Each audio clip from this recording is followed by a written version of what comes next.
What's up, everybody? Brett Mix here, Mixer Madness for the Monday Night Wars. This is week 72 of the Wars.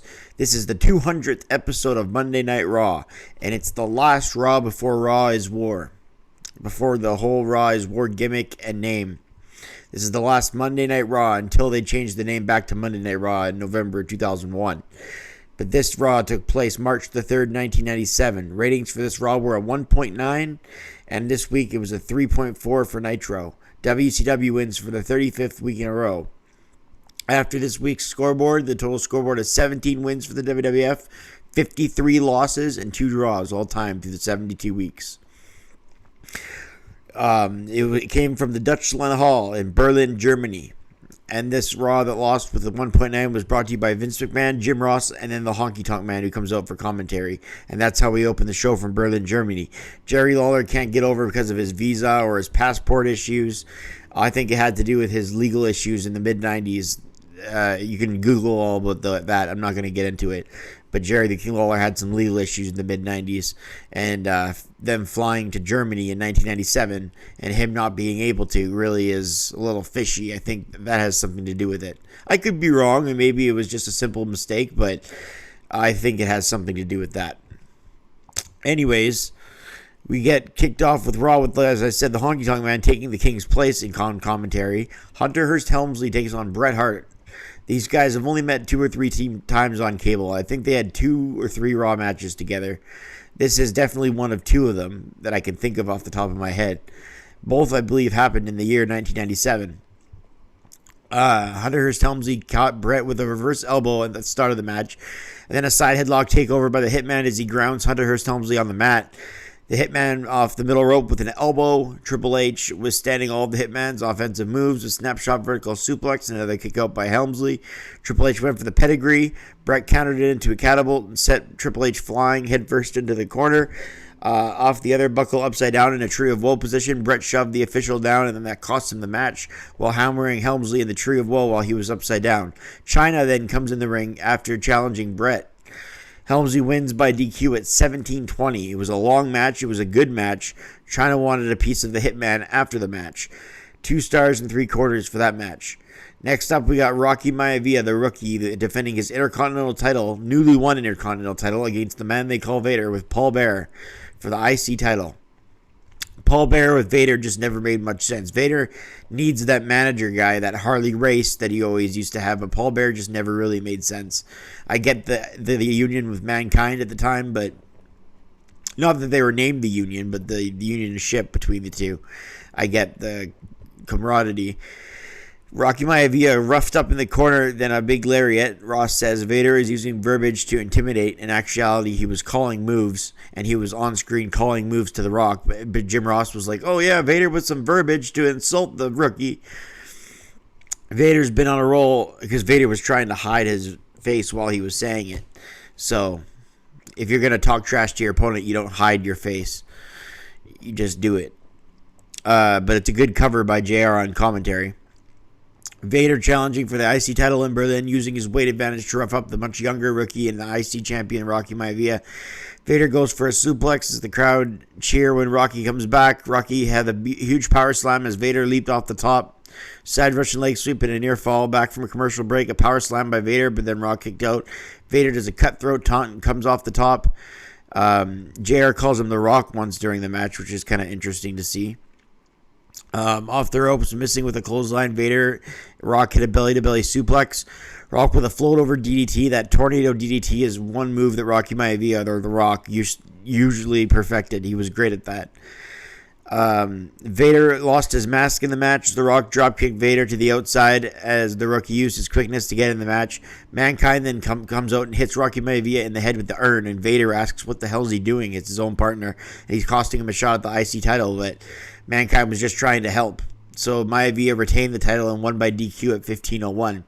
Rated the match 2 stars and a quarter. It was pretty decent. The King and his run-in with ECW's promoter Paul Heyman last week was shown. The King and Heyman's words together. So and they almost fought by the commentary table. The Sultan then took on Flash Funk. They interviewed the King on commentary from where he was in the Estates, and he says that he's sorry that anyone had to do with the ECW interaction last week. McMahon said Lawler must have had passport issues. The Sultan takes it to Funk, who has quickness and agility, while the Sultan has power and size. Heyman joins McMahon on commentary, promoting Barely Legal April the 13th, 1997 some more.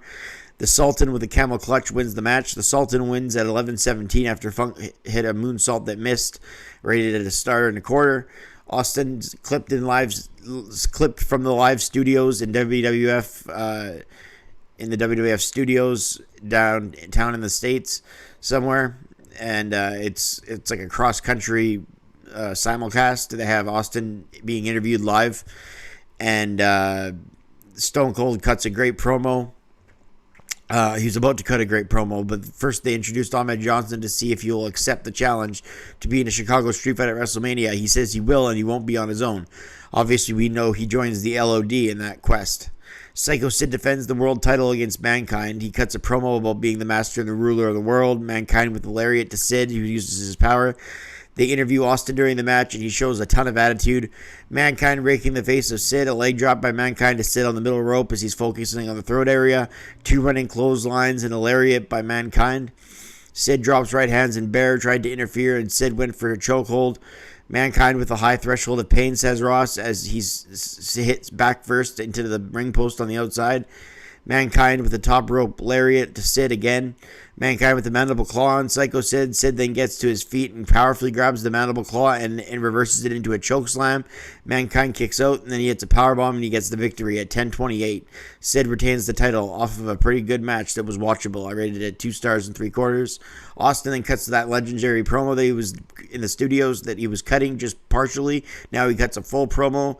He says he was on one leg at the Final Four, going a half an hour with the best of the best in the world, and what one-legged man could do that?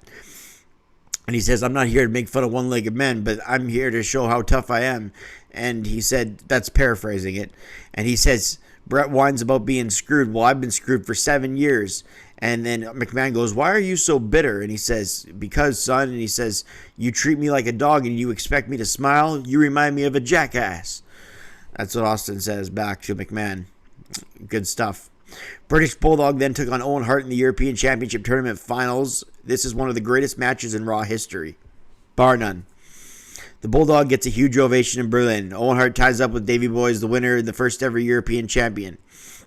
Owen cornered, the winner would be the first European champion. Owen cornered in a monkey flip by the Bulldog. He gets on his feet. Owen flips over in a hip toss to the Bulldog, kicks out, and both men kip up with a quick, fast opening sequence. Both guys with overly impressive maneuvers to begin the match. Bulldog holding Owen down with his power, but Owen then with a wrist lock into a springboard maneuver. Then a power bomb by the Bulldog, who flips around in the ring on his feet, showing great agility. Fans applaud the opening sequences. Owen with a hammerlock into a reverse hammerlock into an inverted takedown by the Bulldog. Back from commercial break, there's more of a test of power and a nice crucifix by the Bulldog into a pinning attempt. The Bulldog with a modified surfboard bending Owen back. McMahon promotes Raw is War next week. Side headlock takedown with the Bulldog and a leapfrog. Owen Hart wrenched his knee. Then he's just played possum as he torqued Bulldog's knee, went for a sharpshooter. Bulldog kicked him out. Then a leapfrog. Owen Hart scoop slammed him and dropped him onto the canvas. Tried to pin Davey Boy with a victory roll, and Bulldog gets out of it with great athleticism. Owen with a leapfrog the other way and an enziguri down as Bulldog tries a front full flip. This is where the drama entered the match near the end. Bulldog goes to the ropes, off the ropes. Owen goes for a pile driver, but the Bulldog counters it, and the Bulldog hits a running power slam, but Owen kicks out of the Bulldog's finishing move. Owen from behind hit a sneak victory roll, but Bulldog countered the roll back up, sort of how he won at SummerSlam 92 in England, and he wins at 16:58 here in Germany and becomes the first European champion. Rated at 4.5 stars. So that does it for the match portion of the show. After the match, both guys raise each other's hands because they are a tag team after all. To end the show, the fans cheered on their feet. A great main event and a good episode of Raw. I rated it 6.5 out of 10 because it doesn't matter what quality or HD it's shown in from Germany. We got an awesome Austin promo. We got one of the greatest matches of all time, and there were some good moments. Even Rock, Vader, Sid, Mankind, Brett Helmsley were all great matches. So this being the last Monday Night Raw before Raw is War, I rated it a pretty good rating, 6.5 out of 10. I think that seems fair.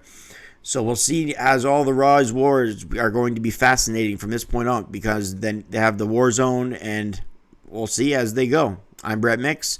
Hit like and subscribe if you like the Monday Night Wars, and I'm out.